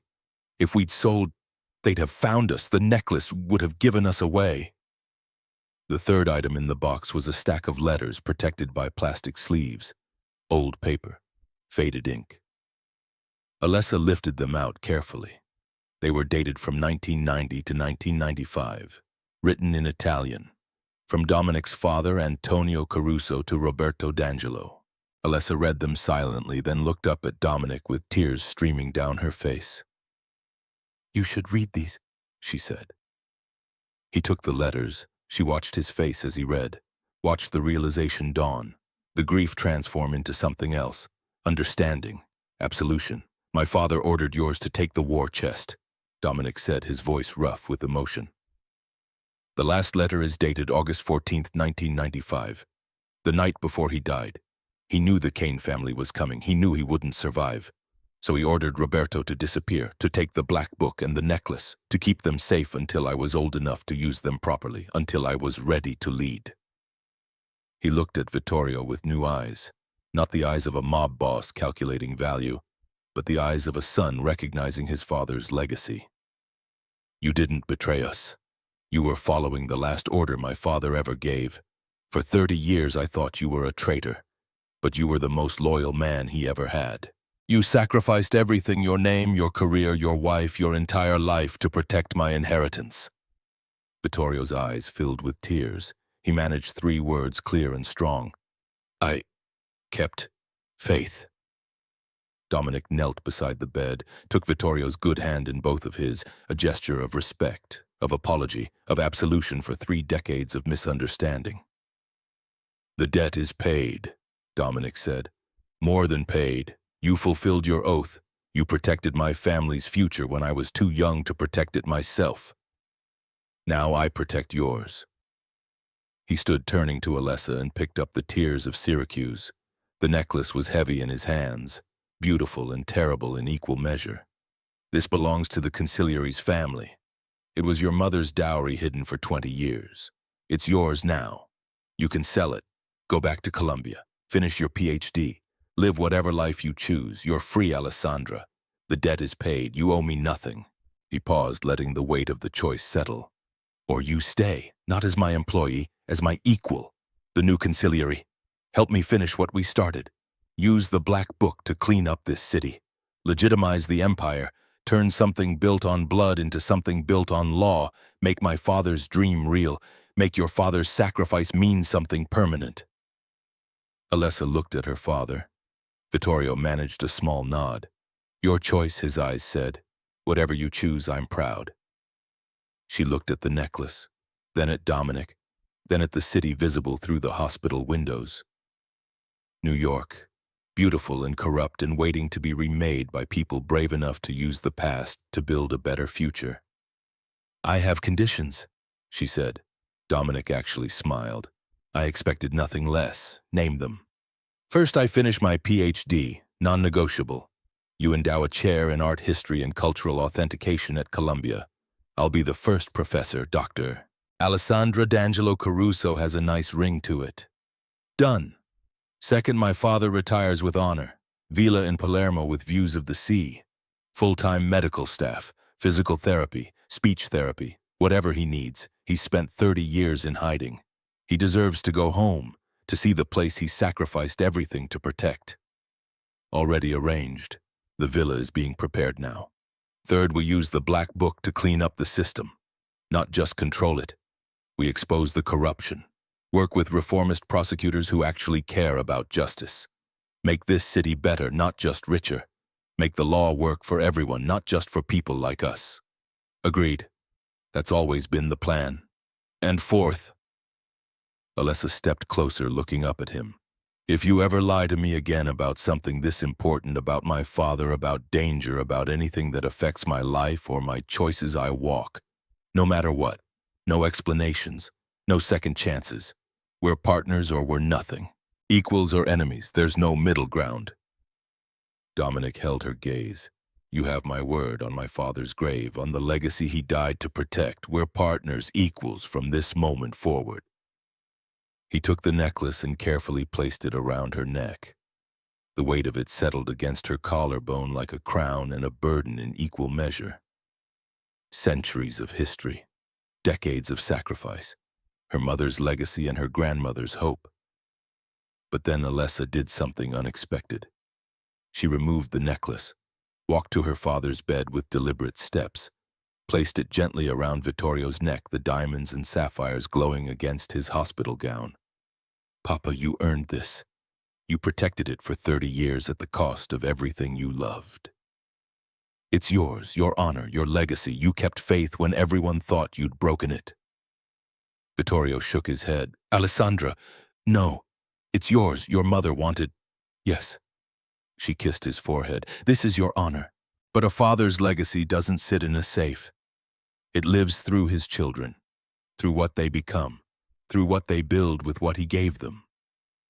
Vittorio wept openly. Then with trembling fingers he removed the necklace and placed it back on his daughter. His hand lingered on her cheek, and he spoke the clearest he'd spoken since the stroke, every word deliberate and true. A father's legacy, Dutu, lives through his daughter. Wear it, with honor. Make it mean something new. Dominic watched the exchange in silence. Then he extended his hand to Alessa. Not a handshake, an offer, a partnership, an equal. She took it. Welcome to the family, Dr. D'Angelo Caruso. Let's change the world. 6 months later, Columbia University. Alessa stood in front of a doctoral committee, different faces than 6 years ago, but the same room, the same wooden table, the same academic traditions that had survived centuries. Her dissertation, The Authentication of Power. How Renaissance art markets mirror modern political leverage systems, Mafia, had already been cited in 3 FBI cases involving art fraud and money laundering. The committee applauded when she finished her 2-hour defense. Highest marks this department has ever awarded. The chair announced, Dr. D'Angelo Caruso, it's an honor to welcome you to our faculty. The Caruso Endowed Chair in Cultural Authentication is yours. We look forward to seeing what you build. 1 year later, Sicily. The chapel in the hills above Prizzi was small, stone, ancient, the kind of place where vows mattered because they were witnessed by generations of ghosts and the weight of history itself. Vittorio walked Alessa down the aisle. He moved with a cane, his left side still weak, his speech still slightly slurred, but he walked. Speech therapy and physical therapy and sheer determination had given him back his mobility, enough to give his daughter away with dignity. Dominic waited at the altar in a suit tailored in Milan. When he saw Alessa in simple white silk, the tears of Syracuse around her throat catching the afternoon light, his eyes actually filled with tears. The man who never showed emotion, who'd built walls of ice around his heart, crying openly in front of 100 witnesses. The vows were spoken in English and Sicilian, both languages, both worlds, joined finally after 30 years of hiding and fear and sacrifice. 2 years later, the Caruso estate in Palermo. The villa overlooked vineyards that rolled toward the horizon like green waves frozen in time. Alessa sat in her home office, 7 months pregnant, with their daughter working on her laptop. On the desk sat 2 things, her framed PhD diploma from Columbia University, and a leather journal labeled Il Nuovo Librone, the new ledger. She was documenting every legitimate business deal, every reform implemented, every step toward cleaning up the empire and making it legal. Showing other families that going straight wasn't weakness, it was evolution. It was survival in a world that no longer tolerated the old ways. Through the window she could see Vittorio in the garden teaching her 2-year-old son Antonio Sicilian words, the old dialect from Prizzi, keeping the language alive for another generation, making sure the boy understood where he came from, what had been sacrificed to give him a future. Dominic entered carrying papers from the mayor's office. They want you to authenticate the city's entire art collection, full museum audit. Every painting, every sculpture, every artifact. It'll take 2 years. Alessa smiled. Tell them I accept, but they have to be ready for bad news. I'll find the fakes. I always do. That's why they want you. He kissed her forehead, then rested his hand on her swollen belly. Their daughter, due in 8 weeks. They'd already chosen her name, Maria, after Alessa's mother and Dominic's grandmother. Connecting the past to the future, making sure no one was forgotten. That night the family gathered for dinner. Alessa, Dominic, Vittorio, their son, and the daughter growing inside her.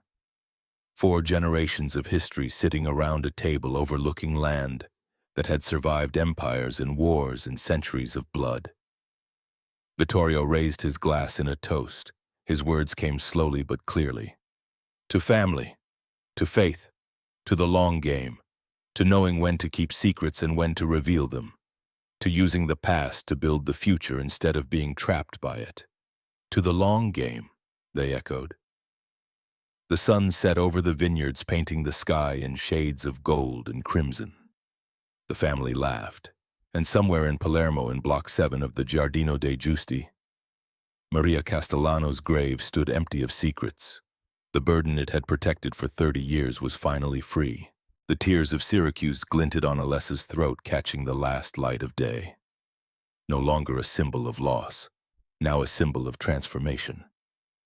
The consigliere's daughter had come home, and she'd brought the future with her.